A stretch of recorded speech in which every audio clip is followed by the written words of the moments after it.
media conference. The Alabama contingent was delayed a little bit today by the bridge that many of us also get delayed by as we move back and forth across the island here over the course of the last couple of days. With us today is defensive coordinator Kirby Smart and Damion Square. Concurrently going on the other side of the conference room are the Alabama players D. Milliner, C.J. Mosley, Nico Johnson, and Robert Lester. So plan your day as always if you need to move back and forth through the room, as we've got about 40 minutes total to get everything done. Reminder that Desmond Howard and David Pollack from ESPN will be in this room at around 10 o'clock for opportunities to visit with those if you folks want to. So with that in mind, we'll get started. First question right here. AP Stedham, Bama Magazine, BamaMag.com. Coach, the normal trend is to have the offensive coordinator in the booth and the defensive coordinator on the sideline. Why is that so, and what are the advantages and disadvantages of being on the sideline as a defensive coordinator? Well, that's kind of the trend. I think each head coach wants their coordinators to kind of look their players in the eye during the game and get a feel for the tempo of the game. And you spend all day with those guys. You practice with those guys. They hear your voice. So it kind of makes it convenient for if there's adjustments during the game, you got those guys down there, and the coordinators are able to look their players in the eye. It's very important to me to be able to see those guys during the game, and I think it goes twofold, back and forth. Disadvantage of being down is maybe seeing everything. You know, there's times where you're watching a video and the camera shot is from upstairs, so you rely on your information you get from your other coaches, and you don't get to see it like you do in the film room. You can't see as well from a level playing field as you can from up top. Chase Goodbread with the Tuscaloosa News. I got a question for each one of y'all. Damion, Notre Dame's offensive coordinator, just said earlier this morning that watching cut-ups of the defense from Alabama play snaps that are 3rd and 7 or more is depressing to him. What do you think? What about Alabama's defense do you think would lead him to think that or say that? I mean, I don't know. We played a few games where we had a whole bunch of snaps. We played in the game, and I mean, we're a well-conditioned team. Prepared to play however many snaps we have to play. Whatever required for us about that game. Yeah, I think any offensive coordinator you ask in the country, if they had to play 3rd and 7 or more, they're not going to be real fired up about it because it's just the law of averages. You're not going to get as many from 3rd and 7 or more. So if we can get them in long yardage situations, it's obviously an advantage. And their goal is to not be in 3rd and 7 or more. So we try to mix it up, pressure and cover in 3rd and 7 plus. But teams have had success against us in 3rd and long, and it'll be a challenge for us because the quarterback is such a good athlete. Coach Smart, being with Nick for 2 championships now, what have you learned from him? And obviously he's a defensive guy, so I think it's billed as his defense. How much of it is your call, I guess, as far as the play calling and the design of the defense too? Well, I'll tell you this, it's a great – I have become who I've become as a coach from working for Coach Saban. He does an outstanding job of managing our organization. There's nobody – I could put him up against anybody in the country. His ability to facilitate that's great. He helps game planning on defense. He's a great mind in the room. Obviously, the play calling comes to me, and I call all the defenses I have ever since I've been the coordinator, and that's just the way it is in our system. He's able to give input during the games as well as the other coaches. Jeremy Pruitt, who's leaving us, has done a great job helping me with information. But at the end of the day, somebody's got to be the guy to make the call, and that's usually my responsibility. Kirby, Len Robbins, New York Post. I hope you can indulge me here for a minute. Notre Dame, as you know, uses 3 backs. So when I say Theo Riddick to you as a runner, what jumps into your mind first? One-step quickness, explosiveness, great receiver. Sierra Wood? Speed. Robert Atkinson III? Speed. Them 2 dudes are fast. They are really fast. And we recruited Atkinson kids, so we knew that. And the other guy's just as fast. And Riddick is probably quicker than the other 2. Great one-step quickness, ability to make you miss, good stiff arm. Didn't think a former receiver would run with that much power, but he does run with power. They're really good backs. So when you game plan and it's not one guy, does that affect you at all? Well, you try to find tendencies, but as we do with anybody we play, LSU last year, they had 4 backs. So you tried to say, all right, what do they run with this guy, what do they run with this guy? When you break Notre Dame down, they run a lot of the same plays with the same backs. So there's not a true tendency per se unless you get a beat on one during the game.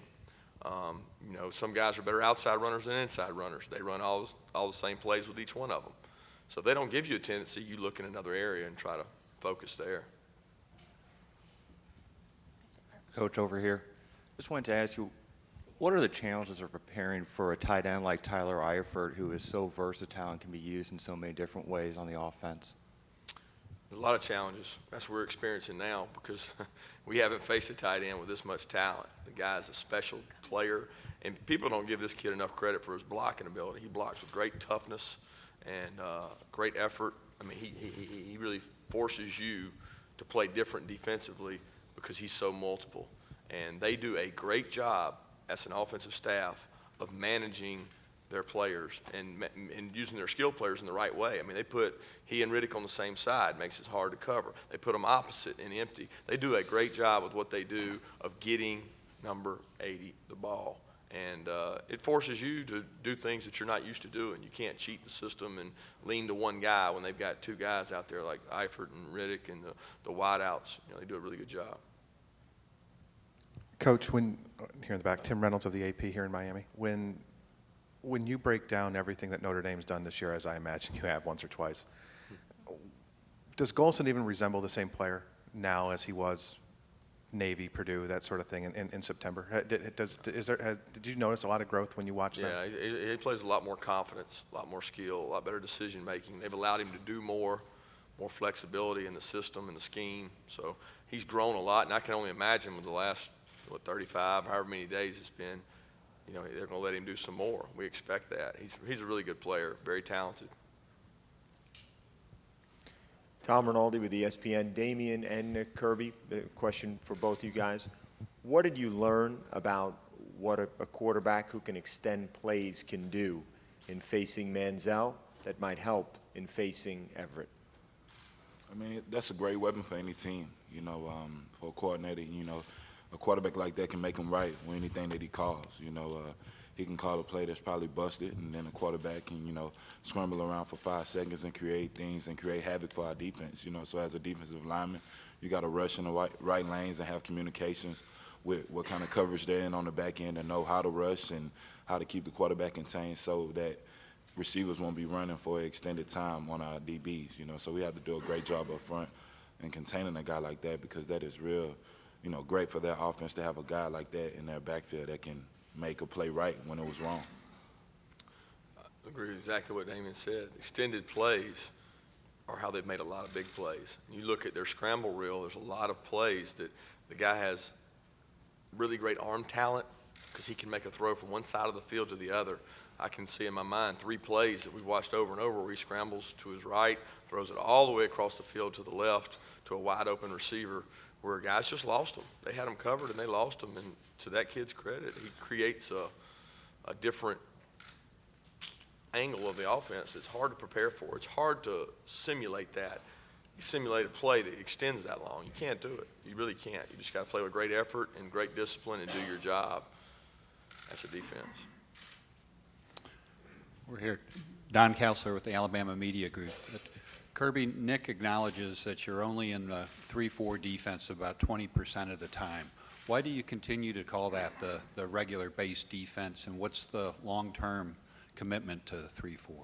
Well, you got to base out of something. So when you meet as a defense, you got to have kids in a room to meet.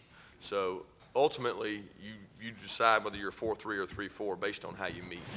He's correct. We're not in 3-4 as much as people think, but that's what our personnel, that's what we recruit to. We do that for a lot of reasons. It gives you ability to recruit more linebackers, more skilled players, so that allows us to do that. We don't always line up in a 3-4. We have to line up in both. In today's day and age, offenses force you to. So our reasoning for doing that is as much A, recruiting, as much B, gives us more skilled players, and we can recruit D linemen that grow or outside linebackers that grow into D linemen, which has happened to a couple of our guys. So it's more about that, and we still think it's the best defense to be in for 2-back offenses. What's the recruiting pitch to the pass rushing phenoms like a Jadeveon Clowney and the like? Well, you're going to play in both. Okay, so, I mean, you come here, you're going to play in the 3-4, and you're going to play in the 4-3, which if you go down the NFL ranks, most of those teams that I see at the top of it, the Texans, the Ravens, the Patriots, a lot of those teams are 3-4 teams, and they play both. Hey, Kirby, Chris Hello with ESPN.com. When you look at everybody you lost last year, the guys in the NFL, and some of the challenges you guys faced on defense, how pleasing has this been to what you guys have been able to do to get back here on this stage and the variables that are involved in sort of overcoming some of those things defensively? I'll tell you, this group's probably been one of my most favorite to coach since I've been at Alabama because of the expectations. They didn't have bad expectations, but a lot of the media, you guys had bad expectations for this group. I never was worried about their competitive character. Sure, we lost some good players, man. Coming over here, I guess it was 4 or 5 draft picks, whatever it was. Last year, we lost off that team, but we had a lot of good players behind those guys. And this group, to me, had a little chip on their shoulder and felt slighted that people didn't think, they'd be good. And the leadership of Damion and Nico and D and these guys kind of took over from the Michigan game. Now, we haven't played great all the time. We play with great competitive character. I mean, they have competed hard. We've been behind in LSU. We've been behind against Georgia. We lost to Texas A&M, but we're behind in that game and fought back. So every time these defensive guys have been challenged, they've responded. Coach George Richards, Miami Herald. You talk about being behind a couple times. How much of that was not being able to force turnovers? You guys didn't get any against Texas A&M and only one against Georgia. How important is it to get some against Notre Dame? They don't turn the ball over much at all. It's huge to get turnovers. Any game it is. I don't feel like we were behind because we didn't get turnovers. We were behind because we didn't stop them. And especially the Texas A&M game, the LSU game, we didn't stop them when we had to. We had some losses in the red area that if we hold them to field goals on 3rd down, hey, we got a better chance to hold them to 3 instead of 7 is a big difference. But obviously turnovers always play a great outcome in the game, and I think they know that. We know that. We're kind of the same. Our head coach is the same. Philosophically, we both agree that we're not going to turn the ball over and beat ourselves. You mentioned the red zone, and I think you guys lead the country in red zone defense. What are the do's and don'ts in the red zone as far as you're concerned? What are the keys to being successful there? I think it's a change in your style of play. I don't think enough people, and Coach Saban does a great job allowing us to practice red zone. And, it's kind of like anything. When you got a backstop behind you, you can play a little more aggressive. They can't throw the ball over your head. You know what I mean? Only so far they can throw it now. So you have to change the style of defense you play. And we work really hard on that each year to be one of the top teams in the country in red zone. And if you're going to do that, you're going to have a chance to play good defense. And we really emphasize that a lot. So the do's and don'ts for us is, don't back up out of the end zone because you ain't got to defend behind it. Yeah, Kirby, George Schroeder, USA Today. It probably feels like you get asked about this a lot, but maybe it's because we don't talk with you a ton. But your name gets bandied about as a head coaching candidate a lot this time of year or a couple weeks ago. Can you talk about what your goals are and what's your criteria for leaving a nice job at Alabama to be a head coach? First off, I'd like to say, obviously, all my time, emphasis, and effort since the last game has been on this game. Since we knew we were playing Notre Dame, that's all I could think about, and all I really want to worry about is winning this game for these guys. Ultimately, my career goal is to be a head coach. Where that is, I have no idea. It's not like I wake up every day trying to leave Alabama. I said this last year in my press conference. I have the best non-head coaching job in the country, period, because I've got a great administration. We've got a great facilities. I want to be where I can win, and I know you can win at Alabama. I think that's so important. I'm now 37. I forget how old I am sometimes, 36, 37. I think I just turned 37. I'm so worried about Notre Dame. I don't know my age, but I'm not worried about where I'm going to be in 10 years, where I'm going to be in 3 years. I think if you win, that takes care of itself. And I'm not in such a hurry to run off and do anything that I don't have a pressing issue. If I was 47, I might feel differently. But most important thing to me right now is winning championships and developing young men into better players and better people. John Zehner with Associated Press, and he kind of stole my question, but I'll ask a little bit variation of that. Anytime you interview for a job, do you benefit from that? Do you learn from each step of that process? I certainly think you do.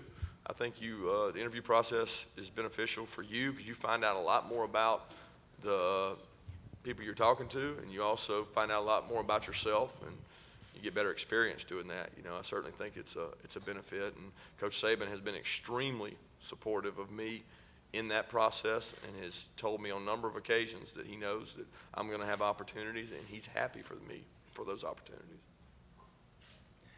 Hi, I'm Ken Rogers with the Dothan Eagle.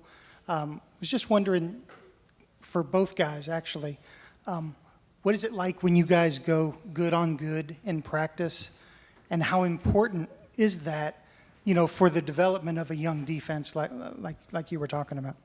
I feel like we have one of the best offenses in the country, especially up front with Barrett Jones and DJ Faluka and Chance Womack, so to get that experience of, going against those guys and cracking helmets against those guys, playing against, that hard power run that they have, and TJ Yeldon and Eddie Lacy, that's a great experience for Saturdays. It's kind of hard for any team to match that on Saturdays going against those big guys that we got up front and that competitive attitude that they got every day at practice.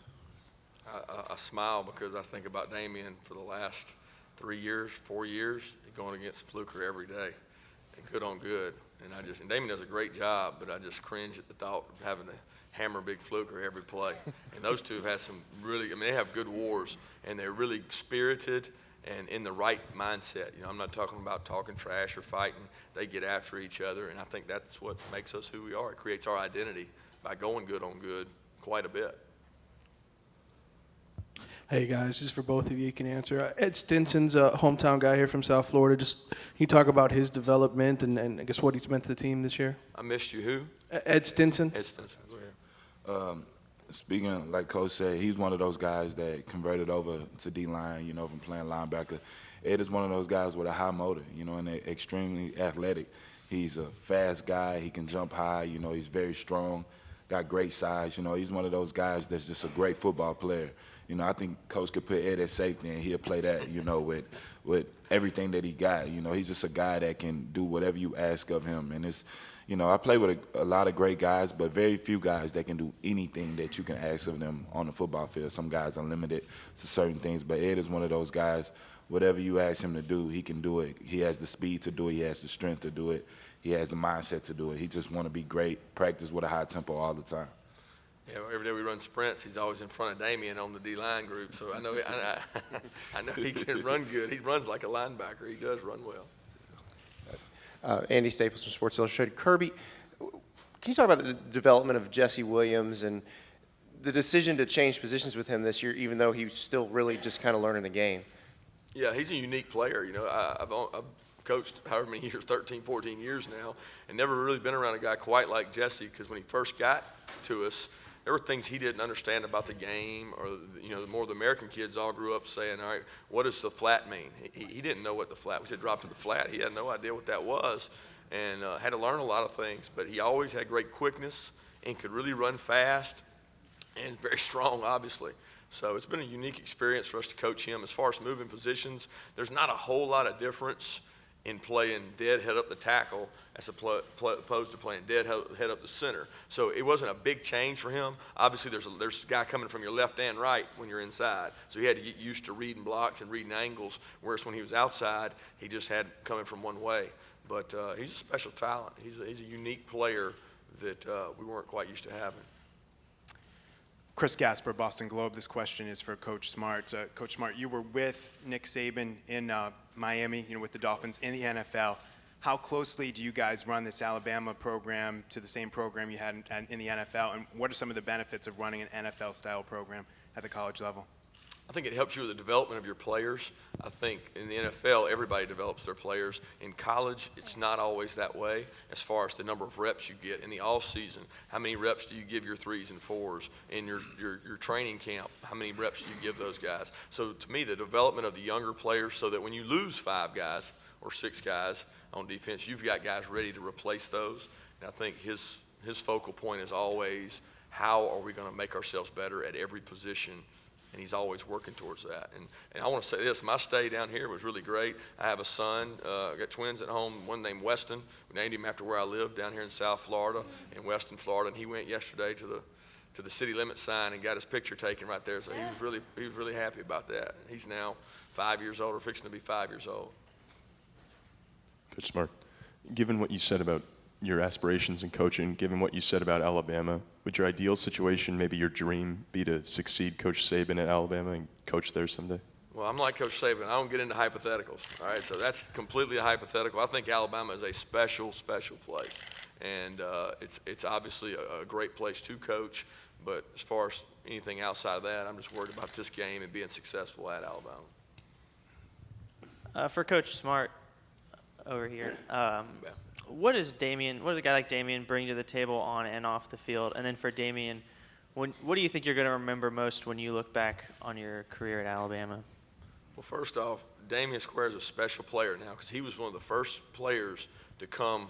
He came all the way from Houston, Texas, and he had a lot of chance. He could have gone anywhere he wanted to go, and he chose Alabama over the LSUs. I mean, everybody that had offered him, he chose to come to us. And I still remember, Damion, we have a little Bama ball game. We call it air ball, where the kids run around and throw the ball forward, backwards. It's really like basketball on grass. And I can remember sitting out, man, it seemed like a long time ago, 5 years ago. He's out there running around as an athletic. I mean, he's dominating the game as a big body guy. And we knew right then this guy's a special defensive lineman. He's got special talents to be able to come out here and run around like a skill player. And for him to decide to come to Alabama over all the choices he had, he was one of the first guys that knew, hey, this was gonna be, he came when the program wasn't as good. And that's a great commitment to him. He went through a really tough knee injury his freshman year, overcame that, and has become one of our best leaders we've ever had here. And the players respond to him. I always say leadership is about how they respond to you. Well, they respond to Damion, and they respect the work that he's done. For me, just the development all around, as a player, as a father, as a son, as a man, coming here to the university, they expect you to do things a certain way, and they hold you accountable for that at all times, So, and that's kind of how I live my life now. It's kind of tough for my wife at home because I'm a straightforward guy when it comes to getting things done, because that's how they handle me, So that's how I handle my home, and I think that's the best way to do it, So just the development all around, Coach, David Pascal from Chattanooga. Obviously, one of the big defensive plays that you made was CJ's tip, the last play of the Georgia game. Can you kind of, he said over there they got four fingers on it, the tips of 4 fingers. Can you just talk about what you had set up for that play? And also, I know you and your family and Coach Bobo's family go way back. Have y'all talked about that game since? Yeah, I'll be honest. That was a really tough moment for me in coaching because Mike's really my best friend, and we grew up together. And to go against each other, it was sick feeling before the game because you knew somebody was going to be unhappy at the end of it. And for it to end that way was really hard. So we had a kind of a special moment after the game and got to visit a little bit. But, CJ has done that all his career. CJ, I remember his first freshman practice. We do the freshmen separate than the older guys. And the older guys, we had ran a pressure where we brought 2 guys to the running back. And the older guys ran it. I think it was Dante, maybe Rowe, or somebody. Maybe Rowe was gone. It was Dante and Chris Jordan, where they ran the same play against the ones, and they didn't bat the ball down. Well, CJ did it at the night practice. Same play, same script, same exact thing. CJ jumps up as he's blitzing and batted the ball down. Just an instinctive, really smart football play.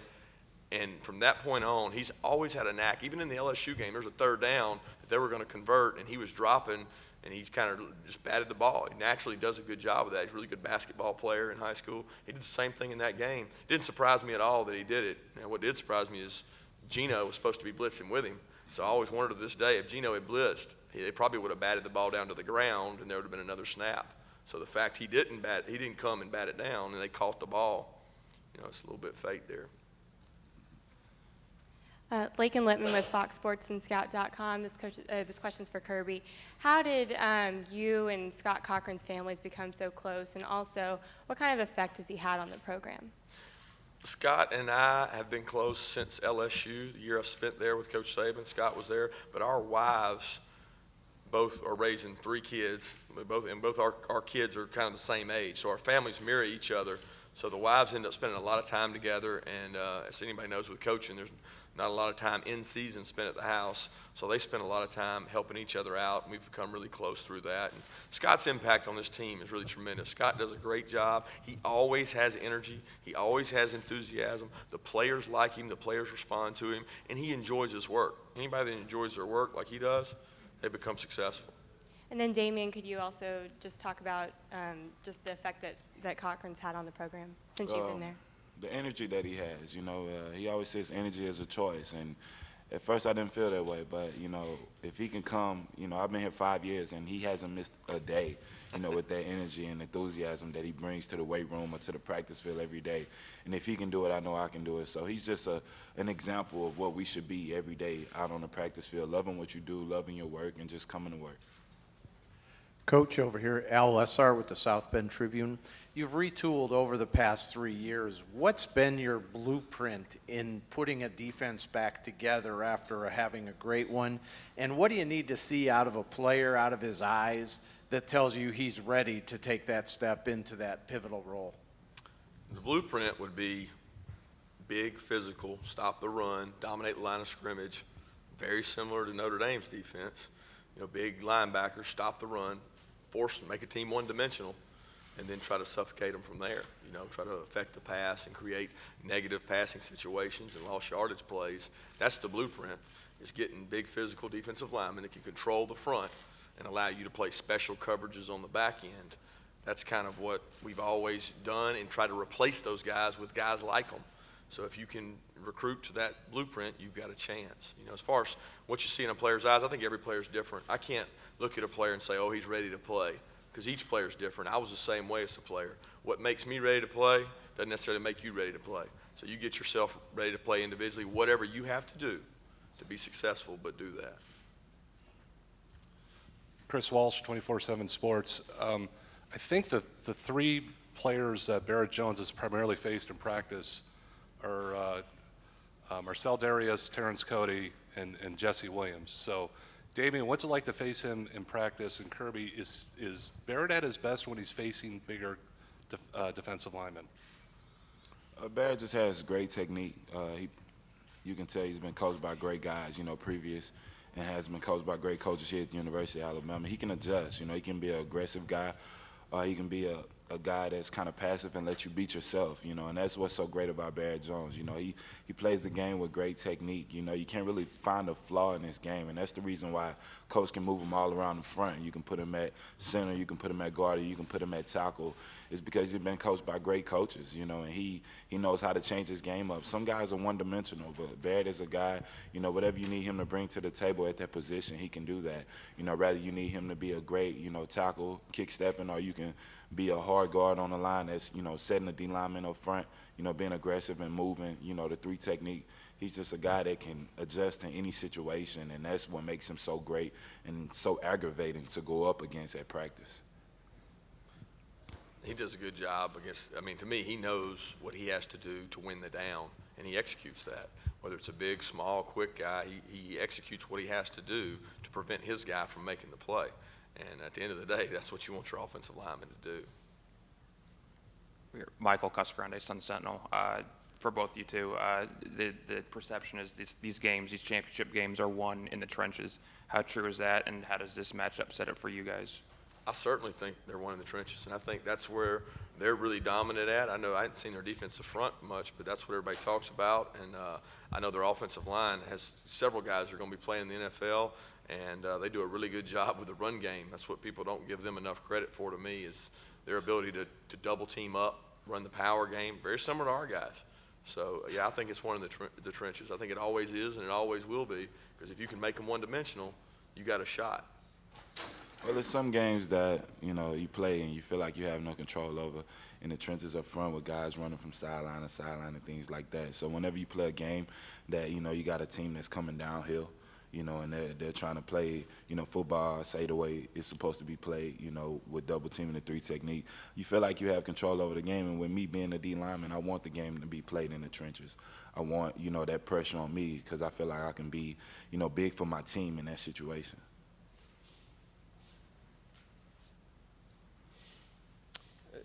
This question's for both of you. Bruce Feldman from CBS.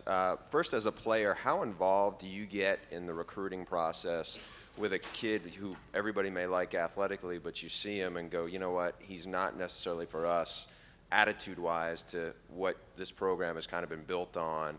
And, Coach, do you see it? How often do you guys lose players or just say, you know what, this guy's just not for us? Explain to me what you're asking now again. I'm sorry. In terms of just the character aspect of it, I mean, you've had running backs where guys end up, maybe they go someplace else and be the guy. It seems like with your program, we it's certainly been a have process. we have player descriptions, player profiles that we want. And if guys don't fit that certain description, they may be a 5-star great player. And there are examples of that this year all over the country where everybody's like, why aren't y'all recruiting him? Or he calls us and has great interest.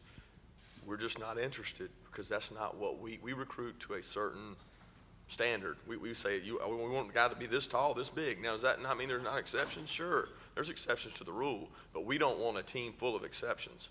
So we're trying to get 6 corners that are all 5'11" or bigger. We want D linemen that are all 6'2". I mean, there's criteria for those positions that we want to recruit to. And if they don't fit those, then we're not going to take a boat full of them. Will we take one every now and then? Sure. Or it may be a character reference. We're going to let this one ride because we've heard some things. So I think there's always that scenario you're talking about. And I think there's some talented players out there that we have not recruited that we may have been right on or wrong on, but you have conviction and you make a decision and you live with it. I mean, you want the program to benefit the player, and you want the player to benefit the program. You know, and I think as a coach with Coach Smart, he you look at a player and you see, is this program going to benefit him? You know, it's a bunch of guys that come on recruiting visits that are great players. You know, I watched on Rivals and different websites and watched their film in a film room and said, this guy can contribute to our program in a major way. But then you meet him and you don't quite know if the program is going to benefit him. So it's a two-way thing. The program has to benefit the player for him to develop, and then the player has to benefit the program for the program to develop. So you kind of got to meet on both ends. Ivan Mazel of ESPN.com, Damion and Kirby both. We all assume that because you've been here before that Alabama has an advantage. In your mind, what is that advantage as you look back to being here when you were younger, being here for the first time? Now that you're back and you know the routine, what is it that is an advantage? I think you got to be real careful with that because you assume nothing when you come to these games. You assume it may be your last time in your career, and every chance is independent of the previous. It's like the statistics class I have. When they flip that coin, every time you flip it, if it's been 10 heads, there's no greater probability the next one's going to be tails. It's 50-50 every time. So there's no guarantee that you're going to be back here, and you assume nothing. And you got to be careful about complacency, and that's what we've tried to emphasize to this group. Is that, are they hungrier than you? Because if they're hungrier than you, that's a competitive advantage. You better not let anybody be hungrier than you. You got to want it more than they want it. And I think you see that in bowl games across the country is hey, teams that play with a chip on their shoulder or have an edge, it always helps. We're hungry. We want this game. We want this for this group, the group that everybody said couldn't do it, couldn't come back. It's probably why more teams don't repeat. I think the only competitive advantage that you get is on the practice field and in the film room, and that's week to week. This game is another game for us. We play and we practice, to be in this game, and we're here, and we're going to come and play this game, like we show up and play on every Saturday. We're going to come and we're going to take our coach's plan and we're going to try to execute it to the best of our ability. So, competitive advantage, you can only get there by practicing great and looking at film and, taking advantage of this time that we have from the last game to this game, to get some tendencies on our opponent. Don Counselor, the Alabama Media Group. Damion, you told us the other day that you were recruited by Notre Dame. Tell us more about that. How seriously did you look at them? What did you like? And what did it come down to? Neither Alabama nor Notre Dame were world beaters at that time. Well, I had a family member that went to Notre Dame, so I went up to experience, the atmosphere. It's a great place, a great tradition, similar to Alabama.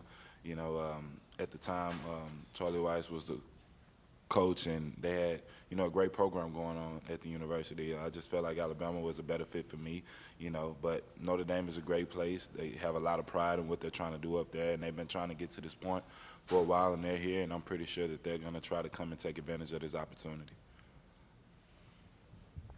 Kirby, you touched on it, but do you think enough fans and we, the media, realize that when you strip it all away, it is about that box? It's about controlling that A and B gap. And I wonder if, Damion, if you could share a story with DJ. Is there any good anecdote from going up against him so often? Well, first off, I don't know how much the perception is that the game's one of the trenches. I do think that it is, but you can also argue that, you know, Texas A&M exploited us in a different fashion than that. You know, it wasn't at the end of the day, it was still their ability to run, whether it was quarterback runs or scrambles and busted plays. But you got to be careful that you don't make it all about one thing. But that's where we're going to start, and that's where we start every game at, is A to B gap.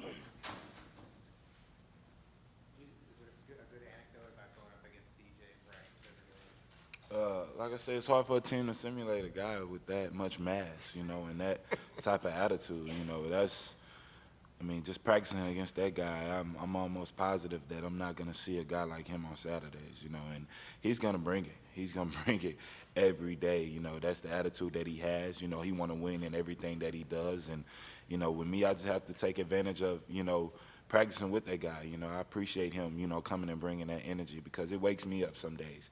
You know, it makes me bring my best to the practice field. So, you know, DJ is a fantastic player. Very few guys I've been around like DJ that love practice. That guy loves to practice. He is fired up about hitting you. Kirby, Kirk Bowles from the Austin American Statesman. Can you give a specific example of Nick Saban's attention to the smallest detail, maybe getting ready for this game? And also, do you think he's driven to be the greatest coach in the history of this game? There's no question. There's no question he is driven to be the greatest coach in the game. You got me on the specific detail. There are so many. He is very detail-oriented. I mean, down to the minute of practice. I mean, down to the. I mean, he wants every second of practice organized. Every walkthrough rep. It doesn't matter if you're in special teams and you're doing walkthrough. He wants it organized. He wants a plan for it. He wants it on paper. He wants you to execute it. A specific one, you kind of got me on that, but there's a lot of them in the last 7-8 years that he's done and he's harped on. And in the end, they make your overall program more successful because you don't leave any part of the program uncovered. Kevin Skarbinski, Alabama Media Group. Kirby, you were asked earlier about the value of interviewing for other jobs. I know there are probably a lot of people back home who wonder about a month ago, what was the value for you of interviewing with Auburn, and did they ever actually offer you the job? Well, first thing, I respect the University of Auburn and the opportunity they gave me to interview and talk to them. As far as all the other stuff, you know, our most important thing to us here is to focus on this game and get it done. I thought the interview process went great. Found out things I needed to know, and I'm sure they found out things they needed to know. As far as any of the other stuff, I just leave that to us and them. John Blauvelt, Curley Center for Sports Journalism at Penn State. A lot of people are drawing parallels between Johnny Manziel and Everett Golson and, you know, comparing how efficient and they are at running the ball. Do you find those comparisons and parallels to be true? Sure. This guy's a very good athlete. He's got the ability to run the ball. He's got extremely great arm talent. You know, he scrambles to throw, but is a willing runner, we call it. So he will run if he has to, but he scrambles to throw the ball and find people open. He extends plays like we talked about earlier. But there are a lot of similarities between the two. Both of them are youthful, and sometimes youth is a good thing. You know, he doesn't have a very long memory. I mean, he forgets it, and he's right back to the next play, and he'll make another big play. So there are a lot of similarities between the two. This question is for Kirby. Derek Steyer, WSFA TV. Could you talk about the development of D. Milliner, a guy from the beginning when he first arrived to now, who now is being projected as a first-round pick in the NFL draft? Yeah, D is another one of those kids that I was fortunate enough to be able to help recruit, and I got to know his family well.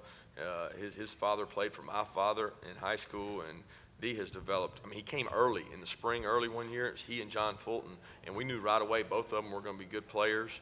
D has gotten bigger, gotten stronger, gotten more physical. He's been a joy to watch grow, especially after I still have memories of that South Carolina game, his freshman year when he was forced to start along with Dre. And, you know, South Carolina beat us up pretty good, and D was out there the whole game, you know, in foreign territory, tough environment to play in, and grew up a lot that day and became, you know, a special player for us. Coach, it's Armin Katayan from CBS News. Nick seems to have created a system within the system, particularly when it comes to the mental side of things. What kind of edge, particularly in a game like this, does that provide, and how deep does he go into the mental side of things? He goes deep into the mental side. He spends as much time on that as he does defensively now, and I think that is where he's grown as a coach, because I can remember being at LSU, and I didn't remember the mental side being so great. And now, 6, 7 years later, it's extended so far. He really believes in that. He believes in what you tell the players. He believes in the angle of approach of each game being different and getting their mindset right for the game. And to me, that's where he has established himself as a coach ahead of the curve, because his ability mentally to create an advantage with his team, whatever the mindset is, whether it's physicality, whether it's execution, whatever it is, he does a great job of conveying that to the kids. And he makes us realize as coaches, it's not going to be about what we call. It's not going to be about what we rep. It's going to be about the mindset in Damion Square's head that's going to make a difference in this game. Just to follow up, the critical moments in the SEC title game when you came back against Georgia late in the game, is that an example of the mental toughness of Alabama? No question it was. I mean, I was questioning it. I mean, there's a point where I was looking on the defense on the sideline on the bench over there, and we're down 11. We just get I guess it was right after the field goal block. But you're sitting there going, boy, here we go. This is another challenge of our competitive character. Are we going to be able to get the stops and get the scores necessary to bring it back? And those kids, we're challenging them every day now. So it's not like they hadn't been challenged when it comes up, and they got to be mentally tough. And, you know, everybody is doing that. It's the ways we do it that make us different, I think. You know, because every coach will tell you, oh, we mentally train our kids too. I think that we take it a step further and have the capabilities to do that. For both of y'all, when Coach Saban has talked in the past about dealing with mobile quarterbacks, and Denard Robinson is one that comes to mind, talks about disciplined pass rush, pinch the pocket without giving up the run lane. When you see Golson, Coach, do you see a guy you might want to approach the same way? Sure. I mean, you can't give the guy the ability to run all around and make plays, yet that's what he's going to do. So it's who's got the greater will to contain and keep him in the pocket versus him, aborting and going outside the pocket. So it's a tough thing. The guy's going to scramble. He's going to be a better, quicker athlete than the people we have up front. But if they can play with pass rush discipline, they're going to give us an opportunity to affect him with coverage or affect him with pressure. And that's what we're always trying to do, is affect the quarterback some kind of way. But he's good at breaking it. Those type of players have always been unique at the quarterback position. You know, it creates another dynamic for your offense. Like I said, the offensive coordinator doesn't have to think as much about the plays that he's calling. You know, that guy is going to extend and make things happen. You know,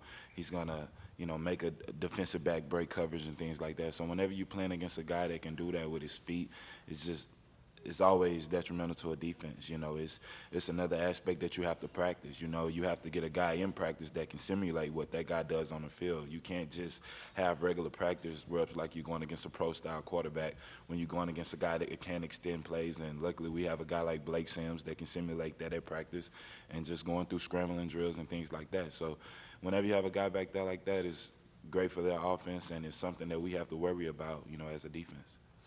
Final question.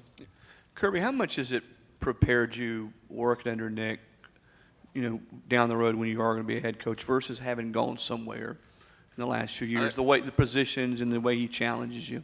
I think that's a great point, because to me personally, my development is to become a head coach will be much better working for Coach Saban than necessarily going somewhere else. I feel that way, because you learn every day that you're in there. As a teacher, and I can take it back to even the Georgia game, the halftime. We screwed it up. Hey, he admitted we should have called timeout to create an advantage to score in the end, but he always uses that to teach us. He doesn't use it just for himself. Every day we do 2 minutes against each other. We come in, talk about clock management. What could have we done here? What should have we have done there? He's questioning not only us, why we did this in this situation, but he questions himself. He does a great job of quality control of the entire organization. What could we have done differently? And I think sometimes when you go other places that don't have the same support structure, you don't get that same experience. The experience that I've been able to gain through being with Coach is, hey, this is how you run a major program. This is the way you do it, and this is the way you question every part of your organization, therefore making it better. So I think his ability to run that program is really good.